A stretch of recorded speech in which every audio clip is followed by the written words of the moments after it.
Hello guys and welcome back to another video on login helps. Today we're going to be teaching you how to allow Facebook to access your photos. But before getting started, remember to support our channel, hit the like button, subscribe and turn on your notification bell so that you don't miss out on any new videos by us.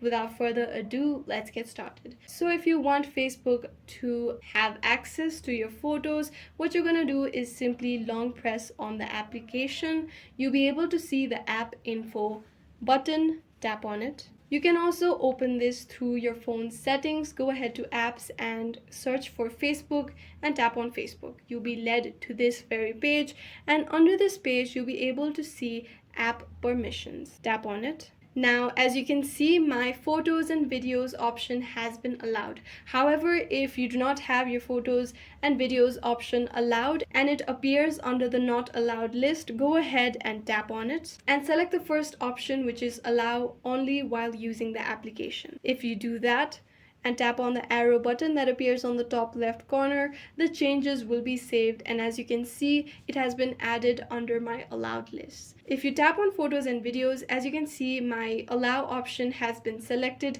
and this is how you can allow Facebook to access your photos by simply going to your phone settings and allowing it to access your photos through app permissions. I hope this video was useful. If you have any questions, let us know in the comments down below, and thanks for watching.